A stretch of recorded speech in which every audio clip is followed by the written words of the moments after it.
আজকে আমরা ঢাকা বিশ্ববিদ্যালয় বিজনেস ফ্যাকাল্টির সামনে দাঁড়িয়েছি। আমরা শিক্ষার্থীদের আকাঙ্ক্ষার কথাগুলো শুনছিলাম। ঢাকা বিশ্ববিদ্যালয় বিজনেস ফ্যাকাল্টি এটা পুরো বাংলাদেশের বলা চলে হচ্ছে বিজনেস সেক্টর এবং হলো আমাদের কর্পোরেট সেক্টরটা তারাই হচ্ছে এখান থেকেই পরিচালনা করে। তো এই বিশ্ববিদ্যালয়ে আমাদের যে লাইব্রেরিটা আছে সেই লাইব্রেরিটা গত 3 বছর ধরে বন্ধ আছে। তো আমরা শিক্ষার্থীদের কথা শুনেছি এবং ইনশাআল্লাহ শিক্ষার্থীর ম্যান্ডেট পেয়ে আমরা যদি বিজয় হয়ে আসি আমরা সবার আগে এই লাইব্রেরিটাকে সংস্কার করব। পাশাপাশি এখানে যেটা হচ্ছে ক্যান্টিন আছে, ক্যান্টিনে খাবারের মান অনেক বেশি এবং আমাদের শিক্ষার্থীরা বিভিন্ন জায়গা থেকে আসে, তাদের এখান থেকে বাইরে গিয়ে তাদের খাওয়ার এবং সব কিছু অনেক ব্যাগ পেতে হয়। দেখেন, আমরা যখন শিক্ষার্থীদের কাছে যাচ্ছি তখন আমাদের এই যে শিক্ষার্থীদের সাথে যে ইন্টারাকশন বা তাদের সাথে আমাদের যে যোগাযোগ, এইটাতে ঈর্ষাকাতর হয়ে আমরা দেখতে পাচ্ছি যে অন্যান্য প্রার্থীরা এবং তাদের যারা অ্যাক্টিভিস্ট আছে তারা আমাদের প্রার্থীদের, বিশেষ করে যারা ফিমেল পার্টিসিপেন্ট আছে আমাদের প্যানেলে, তাদের ব্যাপারে বিভিন্ন ধরনের আজেবাজে ভিডিও এআই দ্বারা এডিট করে এবং বিভিন্ন ধরনের প্রোপাগান্ডা চালানো হচ্ছে। তাদের যে ক্যারেক্টার অ্যাসাসিনেশন করার যে প্রচেষ্টা, সেটা আমরা দেখতে পেয়েছি। আমরা মনে করি যে শিক্ষার্থীরা এটার জবাব দেবেন তাদের ব্যালটের মাধ্যমে। ঢাকা বিশ্ববিদ্যালয়ের শিক্ষার্থীরা যথেষ্ট পলিটিক্যালি অ্যাওয়ার এবং তারা কনসিয়াস, আসলেই কোনটা সত্য এবং কোনটা মিথ্যা এটাকে আলাদা করার তাদের যোগ্যতা আছে। ফলে আমরা তাদের উপর বিশ্বাস রাখতে চাই।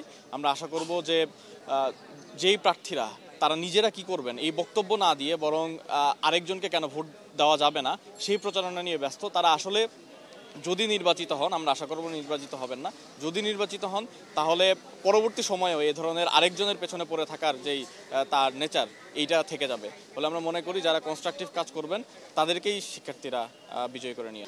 এখন আমরা ছাত্রীদের সাথেও কথা বলছি। আমরা মূলত এখনও সেই প্রচারণা শুরু হয়নি। 26 তারিখ থেকে প্রচারণা শুরু হবে এবং প্রজেকশন মিটিংগুলো হবে। আমরা তখন হলগুলোতেও যাব। আমরা এখন ক্যাম্পাসেই শিক্ষার্থীদের সাথে কথা বলার চেষ্টা করছি, কুশলাদি বিনিময় করছি, যেটা এখন পর্যন্ত করার জন্য অ্যালাউড। ফলে আমরা যখন মেল শিক্ষার্থীদের সাথে কথা বলছি, একই সাথে ফিমেল শিক্ষার্থীদের সাথেও কথা বলছি, আমরা যথেষ্ট ভালো রেসপন্স পাচ্ছি। আমরা আশাবাদী যে তারা আমাদেরকে বিজয়ী করে আনবেন তাদের যে ভোটাধিকার সেটার মাধ্যমে। আমি ডাকসুর একজন ভোটার।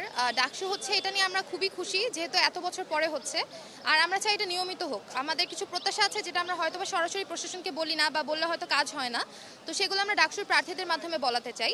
আমাদের কাছে মনে হয় যে ডাকসুর প্রার্থীরা নিজেদের মধ্যে কাদা ছড়াছড়ি না করে বা আউট অফ নোওয়্যার আমাদের কাছে না এসে তারা আগে যে কাজগুলো করছে সেগুলো যদি তারা পোস্টার করে বা তারা যদি ফেসবুকের মাধ্যমে প্রচারণা করে বা আমাদের গ্রুপগুলোতে দেয়, সেক্ষেত্রে আমাদের বুঝতে সুবিধা হয় যে তারা আসলে কোন কাজের প্রেক্ষিতে প্রার্থী হয়েছে এবং আমরা আদৌ তাদের ভোট দিব কিনা।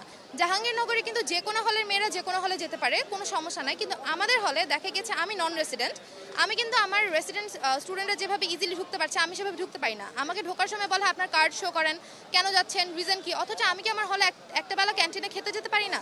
এটা কিন্তু ঢাকা ইউনিভার্সিটি হলে খুবই রেস্ট্রিক্টেড। সো এই রেস্ট্রিকশন কেন হলো? আপনারা আমাদের কার্ড চেক করেন, ইজিলি ঢুকতে দেন, এই ফ্যাসিলিটি কিন্তু নাই আমাদের। যেমন আমি সুফিয়া কামাল হলে আমার মানে নন রেসিডেন্ট, কিন্তু আমার ক্যাম্প মানে আমার বিল্ডিং এখানে।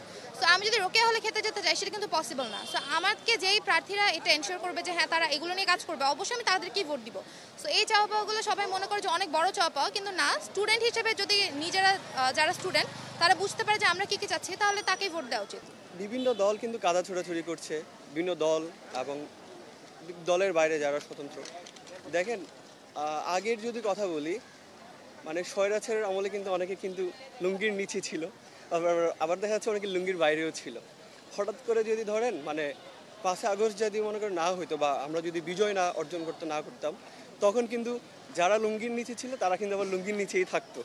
তারা বলতো না যে কি আমরা আন্দোলন করছি। কিন্তু যারা 16-17 বছর বা যারা আন্দোলনটা করছে, আমাদের যারা আমরা ভোটার বা যারা ভোট দিবে, তাদের কিন্তু একটু বিশ্লেষণাত্মক দৃষ্টি দিয়ে দেখা উচিত। যারা সংগ্রামী, কারা হচ্ছে কি সংগ্রামে অংশগ্রহণ করেছিল এই 17 বছর ধরে, কারা সংগ্রামটা করছে, আন্দোলনটা করছে, তাদের দিয়ে একটু দেখা উচিত। হুট করে একজন এসলো, মানে উড়ে এসে দূরে বসলো, তাকে না দিয়ে বরং যারা প্রকৃত সংগ্রামী, যারা আন্দোলনটা করেছে, মাইটটা খেয়েছে, তাদেরকে ভোটটা দেওয়া উচিত আমার মনে হয় আর কি। আমি নিজেও এটা চেষ্টা করবো দেওয়ার জন্য। ধন্যবাদ।